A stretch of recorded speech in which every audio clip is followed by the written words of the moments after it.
Surabaya Mengaji. Yuk, dukung dakwah Surabaya Mengaji. Salurkan harta terbaik Anda untuk operasional dakwah.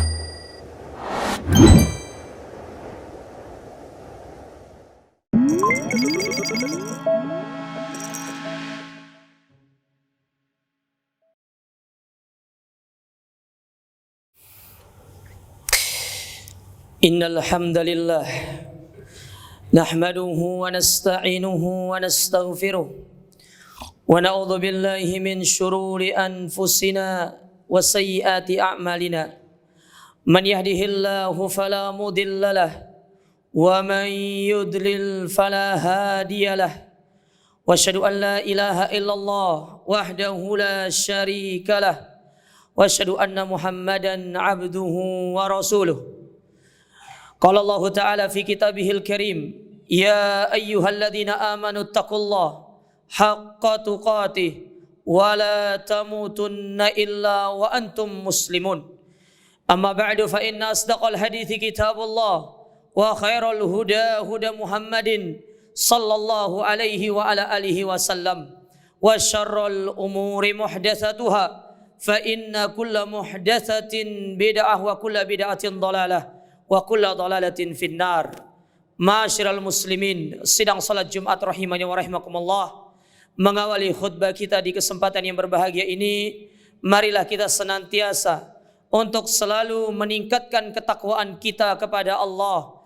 Takwa dalam artian an ta'mala bi ta'atillah ala nurin minallah tarju thawaballah wa an tatruka ma'asiyatallah ala nurin minallah takhafu iqaballah.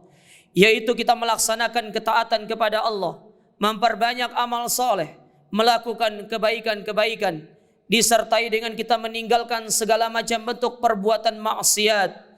Dan maksiat yang paling maksiat yang harus kita tinggalkan, yaitu perbuatan syirik kepada Allah Ta'ala dan juga perbuatan bid'ah di dalam urusan agama atas dasar ilmu, petunjuk serta tuntunan dari Rasul Sallallahu Alaihi Wasallam, dalam rangka kita mengharapkan pahalanya dan kita menjauhkan diri kita dari segala macam azabnya yang Allah Subhanahu wa taala siapkan di hari kiamat. Ma'asyiral muslimin, sidang salat Jumat rahimani wa rahimakumullah. Nabi sallallahu alaihi wasallam banyak sekali mengajarkan kepada kita tentang doa. Yang mana doa ini sebagaimana yang beliau sebutkan, ad-du'a silahul mu'min. Doa itu merupakan senjatanya orang-orang beriman.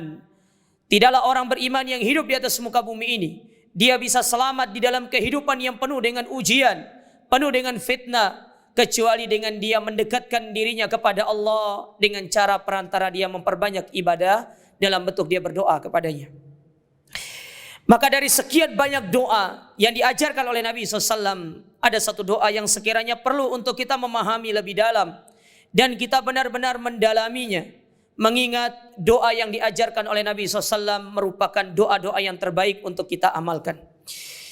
Disebutkan di dalam Sahih Muslim, Nabi SAW pernah bersabda, Allahumma inni as'alukal huda wat tuqa wal iffata wal ghina. Ya Allah, aku meminta kepadamu al-huda, petunjuk, kemudian takwa, wal iffata, yaitu dijauhkan dari perkara-perkara yang haram, dari perkara-perkara syubhat, dan yang terakhir al-ghina, yaitu kekayaan.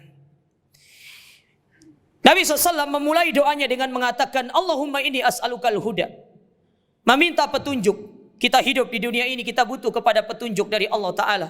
Dan itulah yang kita sering ucapkan di dalam salat kita, dengan kita mengatakan ihdinas siratal mustaqim. Ya Allah, tunjukkanlah kepadaku jalan yang lurus, jalan yang Engkau ridhoi, yang bisa menjadikan kita sampai kepada ketakwaan kepada Allah Ta'ala, menjadikan kita sampai kepada kemenangan. Maka ini kita minta sama Allah Ta'ala. Dan ketahuilah masyarakat muslimin, tidak seorang akan bisa mendapatkan petunjuk kecuali petunjuk itu dicari dengan ilmu. Maka syarat seorang itu bisa mendapatkan petunjuk ketika dia senantiasa memasuki dunia-dunia ilmu. Dia belajar tentang syariat Islam, dia belajar tentang ilmu Islam, dia hadir di majelis-majelis ilmu. Karena itu merupakan sebab kita bisa mendapatkan petunjuk dari Allah Subhanahu wa taala. Maka tidak mungkin seorang itu dia mendapatkan petunjuk kalau dia tidak punya ilmu. Maka ilmu merupakan jalan kita untuk bisa terus istiqomah di atas petunjuk yang kita minta kepada Allah Subhanahu wa taala. Itulah yang kita ikrarkan, yang kita minta kepada Allah. Maka syarat supaya orang itu mendapatkan petunjuk dari Allah, yang mana dia butuh kepada petunjuk ini, hudan, yang akan memberikan dia kemudahan, yang akan membimbing dia di atas kehidupan dunia ini, adalah dengan dia senantiasa menghadiri majelis-majelis ilmu, dengan dia mendatangi majelis ilmu, dengan dia duduk di majelis ilmu untuk dia belajar tentang syariat Islam yang mulia ini. Oleh karena itu, masyarul muslimin, Nabi SAW telah menegaskan kepada kita tentang masalah ilmu. Nabi mengatakan, talabul ilmi faridatun ala kulli muslim. Menuntut ilmu itu merupakan kewajiban bagi setiap muslim. Dalam ayat yang lain, Allah Subhanahu wa taala pernah menyebutkan tentang tidak ada kewajiban seorang itu berangkat berjihad seluruhnya. Namun hendaklah pada setiap kabilah-kabilah ada orang-orang yang diam di tempatnya untuk dia mempelajari tentang ilmu Islam, mempelajari tentang agama yang mulia ini yang bersumberkan dari Al-Quran dan Sunnah. Kemudian setelah dia memahami tentang syariat tersebut, dia mengajarkan kepada yang lainnya, dia memberikan petunjuk tersebut kepada yang lainnya dalam rangka untuk menebarkan manfaat di tengah kaum muslimin. Oleh karena itu, syarat seorang untuk berdakwah di jalan Allah, sebagaimana yang Allah firmankan di dalam Al-Quranul Karim, Qul hadhihi sabili ad'u ilallahi ala basir. Katakanlah, ini jalanku, aku berdakwah kepadamu di atas ilmu, di atas petunjuk dari Al-Quran dan Sunnah sesuai dengan pemahaman salaful ummah. Maka orang-orang yang tidak punya ilmu, dia tidak memiliki kewajiban dan dia tidak berhak untuk dia berdakwah di jalan Allah Ta'ala. Semangat berdakwah silakan, tetapi harus didasari dengan ilmu. Ketika semangat tidak didasari dengan ilmu, maka yang ada adalah kesesatan demi kesesatan kita akan ajarkan kepada manusia. Dan hati-hati, setiap orang yang kita ajar kepada kesesatan, kelak di hari kiamat dia akan menuntut kita atas kesesatan yang kita ajarkan kepada mereka.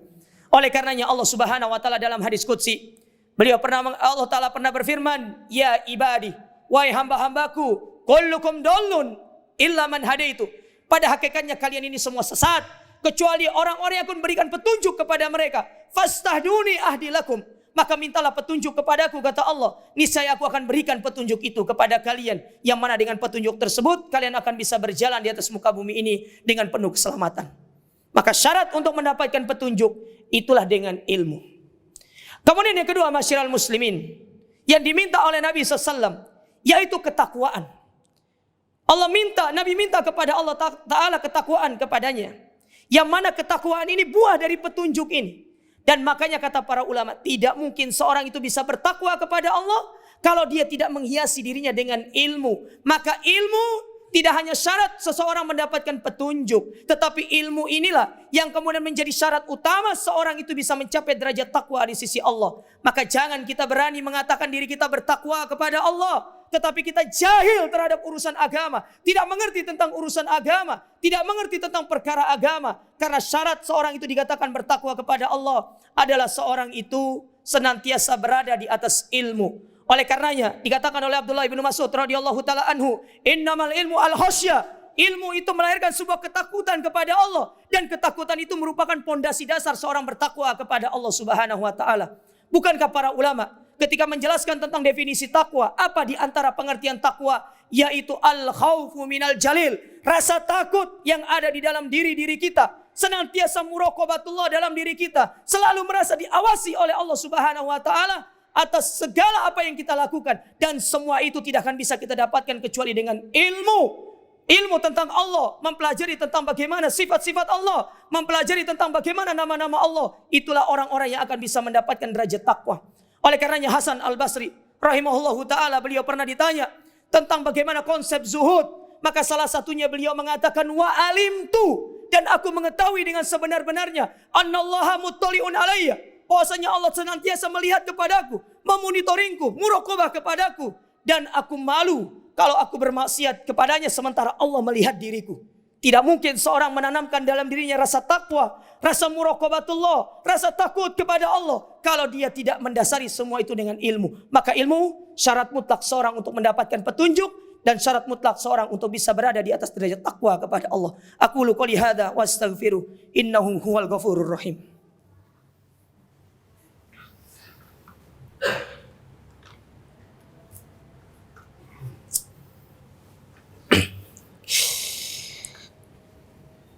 Alhamdulillahi ala ihsani wa syukru lahu ala taufiqihi wa amtinani. Wa asyhadu an la ilaha illallah ta'ziman li sya'ni. Wa asyhadu anna Muhammadan ad-da'i ila ridwani. Allahumma salli wa sallim wa ala alihi wa ashabihi wa ikhwani. Masyarul muslimin, sidang salat Jumat rahimani wa rahimakumullah. Kemudian poin yang ketiga yang diminta oleh Nabi SAW kepada Allah Ta'ala, Nabi mengatakan wal afaf. Dalam riwayat yang lain mengatakan wal iffatah, yaitu dijauhkan dari segala macam bentuk perbuatan-perbuatan dosa. Ingat, sebuah kaidah pernah mengatakan bahwasanya orang yang tidak mengetahui tentang kebenaran, orang yang tidak mengetahui tentang keburukan, dia tidak akan bisa berjalan di atas kebaikan tersebut, dan dia tidak akan bisa meninggalkan keburukan itu. Maka kembali kepada poin tadi, seseorang baru akan bisa mengetahui mana itu perkara yang baik, mana itu perkara yang buruk, yaitu dengan ilmu. Inilah yang akan membantu dia untuk bisa menjauhkan dirinya dari perkara-perkara yang haram. Al-afaf dalam agama itu merupakan perkara yang sangat penting, yaitu seseorang senantiasa menjauhkan dirinya dari perkara yang diharamkan oleh Allah. Sehingga tatkala dia berjalan di atas jalan ini, maka dia akan sampai pada sebuah derajat yang disebut dengan tingkatan wara. Apa itu wara? Yaitu seorang menjaga dirinya bukan hanya dari perkara yang haram, tetapi juga dari perkara-perkara yang syubhat. Sebagaimana Nabi SAW pernah bersabda di dalam sebuah hadis yang sahih, Nabi SAW pernah mengatakan, wa man ishtaba'a subhat, dan barang siapa yang menjauhkan dirinya dari perkara syubhat, faqad istabra ali dinihi wa irdih, maka sungguh dia telah menjaga dirinya dan juga agamanya. Nabi menyebutkan dua perkara di situ. Orang yang menjauhkan dirinya dari perkara syubhat, perkara yang haram, dia menjaga yang pertama kehormatan dirinya. Dia menjaga dirinya agar tidak memasukkan ke dalam tubuhnya perkara-perkara yang haram. Bukankah ketika tubuh kita dimasukkan kepada perkara-perkara yang haram, harta yang haram, yang tidak dibangun di atas dasar kehalalan, itulah yang menyebabkan kemudian ibadah itu tidak akan bisa kita merasakan manfaatnya. Ingatkah kita sabda Nabi SAW ketika Nabi menyebutkan tentang seorang yang melakukan perjalanan yang panjang, di tengah jalan kehabisan bekal, habis bekalnya, dalam kondisi compang-camping, dalam kondisi dia semeraut, dia mengangkat kedua tangannya kepada Allah, seraya merengek-rengek kepada Allah Ta'ala dengan mengatakan, ya Rob, aku minta kepadamu, aku minta kepadamu. Maka Nabi SAW mengatakan, syarat orang ini harusnya dikabulkan doanya. Tetapi kenapa Allah tidak mengabulkan doanya? Maka Nabi menyebutkan sebabnya, wa mashrabu haram, wa ma'ku haram, wa malbasu haram, wa ghudhiya bil haram, fa anna yustajabu lidzalik. Dia minum dari perkara yang haram, dia makan dari perkara yang haram, pakaian yang dia pakai dia beli dari sesuatu yang haram, segala dirinya dia tumbuh dari perkara yang haram. Bagaimana dia kemudian mendekatkan dirinya kepada Allah dengan perkara yang haram? Innallaha jamil yuhibbul jamal. Allah itu maha indah dan suka kepada keindahan. Innallaha thayyibun la yaqbalu illa thayyiba. Allah itu maha baik dan tidak akan pernah menerima kecuali yang baik-baik. Maka dari sini kita boleh untuk mengkoreksi diri kita, mengevaluasi diri kita. Kenapa selama ini kita berdoa tidak dikabulkan sama Allah Ta'ala? Kenapa selama ini kita sholat yang harusnya menjadikan diri kita muraqabatullah kepada Allah? Kenapa seharusnya kita berpuasa yang menjadikan kita bertakwa kepada Allah? Kenapa seharusnya yang kita bersedekah menjadikan kita orang-orang yang senantiasa qanaah kepada Allah? Kenapa semua itu tidak kita dapatkan? Bisa jadi kita belum menjaga diri kita dari perkara-perkara yang haram, yang itu merupakan penghalang dari kita bisa merasakan nikmat daripada ibadah yang kita lakukan tersebut. Subhanallah jamaah. Jaga diri kita dari perkara yang haram, dan hendaklah semua itu dibangun di atas ilmu. Araftu syarra la li syarri lakin li tawakki wa man lam ya'rifi syarra yaqa'u fi. Orang yang tidak mengetahui tentang keburukan, nah niscaya dia akan terjatuh ke dalam keburukan tersebut tanpa dia sadari. Maka dengan dia belajar tentang keburukan itu, mana perkara-perkara yang haram, mana perkara-perkara yang dilarang, niscaya itulah yang akan membantu dia untuk bisa menjauhkan dirinya dari perkara yang haram tersebut. Kemudian Nabi SAW meminta yang keempat, yaitu al-ghina, kekayaan. Apa yang dimaksud dengan kekayaan di sini? Itulah kekayaan jiwa, kekayaan hati yang selalu menerima segala apa yang Allah Ta'ala berikan kepada dia. Oleh karenanya Nabi SAW pernah bersabda, irda bima qassamallahu lak takun aginan nas. Ridolah dengan apa yang Allah bagikan kepada dirimu. Anda sebagai seorang pebisnis, hari ini Anda berjualan, berapapun yang Anda dapatkan hari ini, ridolah dengan apa semua itu. Karena masih ingat, di luar sana banyak orang-orang yang dia berjualan dari pagi sampai malam hari, dia tidak mendapatkan customer sedikit pun. Tapi Allah mendatangkan kepada kita meskipun itu satu. Ridolah dengan semua itu. Artinya Allah Ta'ala masih memberikan kita rizkinya. Andai kata Hari ini pun kita tidak mendapatkan customer sedikit pun. Tidak ada satupun yang belanja kepada kita. Bersyukurlah karena masih Anda bisa membuka toko Anda, bisa membuka usaha Anda. Karena banyak orang-orang di luar sana usahanya ditutup, failit, bangkrut, tidak memiliki usaha sama sekali. Maka dalam urusan dunia, jangan lihat kepada orang di atas kita. Lihatlah kepada orang di bawah kita. Jangan lihat kepada orang-orang yang lebih mewah daripada kita. Tapi lihatlah kepada orang-orang di bawah kita. Di luar sana. Masih banyak orang yang belum makan. Masih banyak orang yang menunggu makanan orang lain. Bekas orang lain untuk mereka makan. Sementara kita, walhamdulillah, Allah berikan nikmat yang begitu banyak kepada kita. Kenapa kita tidak bisa qanaah dalam diri kita? Oleh karenanya pernah satu ketika, dalam hadis yang dikeluarkan Ibnu Hibban, dari sahabat Abu Dzar Al-Ghifari radhiyallahu taala anhu, Nabi SAW pernah bersabda kepada Abu Dzar, "Atara kasratul mal huwal ghina?" Ya Abu Dzar, apakah engkau berprinsip orang yang kaya itu karena kaya harta? Maka kata Abu Dzar, "Naam ya Rasulullah." Orang kaya itu adalah ketika dia memiliki harta yang banyak. Maka Nabi SAW mengatakan, "Wa tara qillatul mal huwal faqr." Dan apakah engkau berprinsip orang yang miskin itu adalah orang-orang yang tidak punya harta? Maka kata Abu Dzar, "Naam ya Rasulullah." Iya ya Rasulullah. Maka Nabi SAW mengatakan, "Innamal ghina ghinal qalb." Kekayaan yang sejati ketika hatimu senantiasa ridho menerima segala apa yang Allah berikan kepadamu dari urusan dunia yang bukan milikmu, engkau tetap bersyukur kepada Allah Ta'ala. Yang Allah berikan kepadamu, engkau berdoa bagaimana cara mempertanggungjawabkan semua ini di hadapan Allah. Wal fakru, adapun kefakiran itu, fakrul qalbi, senantiasa hati merasa miskin padahal dia sudah memiliki urusan-urusan dunia seluruhnya. Banyak orang di luar sana, dia punya harta, dia punya rumah mewah, dia punya kendaraan yang banyak, tetapi karena hatinya tidak pernah qanaah, dia tidak pernah bersyukur dengan apa yang dia miliki. Tapi ada orang-orang di luar sana, rumahnya sederhana, kendaraannya biasa, tapi hatinya dipenuhi dengan rasa syukur, maka niscaya inilah orang kaya yang sejati dan sesungguhnya di hadapan Allah Subhanahu wa taala. Oleh karena itu, ma'asyiral muslimin, mintalah sama Allah agar Allah Ta'ala memberikan kita hati yang kaya, memberikan kekayaan hati dalam diri kita. Karena itulah yang menyebabkan kita bisa mendapatkan kekayaan yang sejati. Dan jadilah kita termasuk orang-orang yang selalu bersyukur dengan apa yang Allah Subhanahu wa taala telah bagikan kepada kita pada setiap harinya. Hari ini kita dapat berapa? Syukurlah kepada Allah Subhanahu wa taala. Saya tutup khutbah ini dengan sebuah perkataan yang pernah ditanyakan oleh Ibrahim ibn Adham kepada muridnya yang bernama Syakik. Maka Ibrahim ibn Adham bertanya kepada Syakik, "Ya Syakik, bagaimana engkau menyikapi dunia ini?" Maka kata Syakik, "Idza ruziktu akaltu wa idza munitu sabartu." Aku kalau diberi dunia ini, aku akan makan. Tetapi kalau aku tidak diberi dunia ini, aku akan bersabar, kata Syakik. Maka kata Ibrahim ibn Adham menjangga perkataan Syakik, "Idan anta kal kilabil falah." Berarti kamu itu seperti anjing-anjing yang ada di balah sana. Lihat anjing yang ada di balah sana. Ketika dia diberikan, dia makan. Tapi ketika dia tidak diberikan, dia pun diam sambil mengeluarkan lidahnya, menunggu belas kasihan dari manusia untuk memberikan dia makan.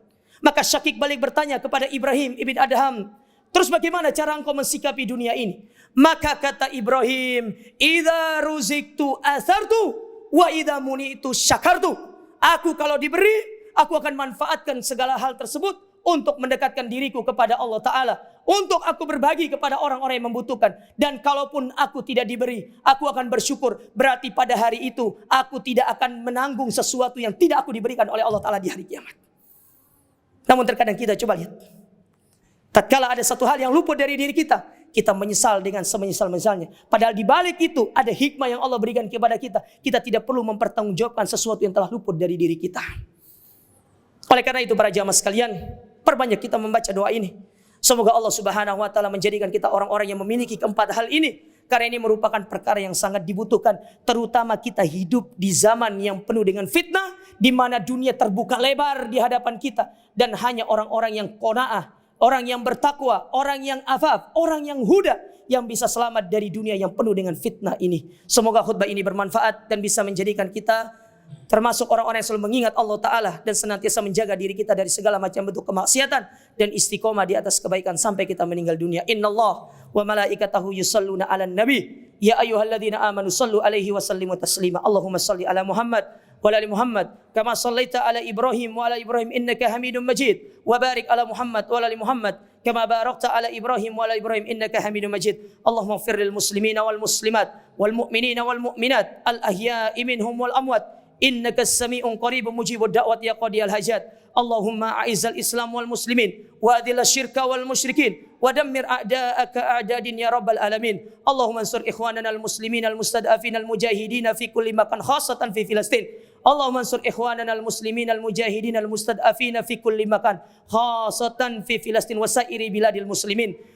Allahumma aslih lana dinana alladhi huwa ismatu amrina wa aslih lana dunyana allati fiha ma'ashuna wa aslih lana akhiratana allati ilaiha ma'aduna waj'alil hayata ziyadatan lana fi kulli khair waj'alil mauta rahatan lana min kulli syarr. Allahumma ati nufusana taqwaha wa zakkiha anta khairu man zakkaha anta waliyuha wa maulaha. Allahumma inna nas'alukal huda wat tuqa wal iffata wal ghina. Rabbana dhalamna anfusana wa illam taghfir lana wa tarhamna lanakunanna minal khasirin. Rabbana atina fid dunya hasanah wa fil akhirati hasanah wa qina adzabannar. Ibadallah, innallaha ya'murukum bil adli wal ihsan wa ita'idzil qurba wa yanha 'anil fahsya'i wal munkar wal baghi ya'idukum la'allakum tadhakkarun. Fadhkurullaha yadhkurkum washkuru ala ni'ami yazidkum wa la dzikrullahi akbar wallahu ya'lamu ma tasna'un. Aqimus shalah. Wassalamu alaikum warahmatullahi wabarakatuh.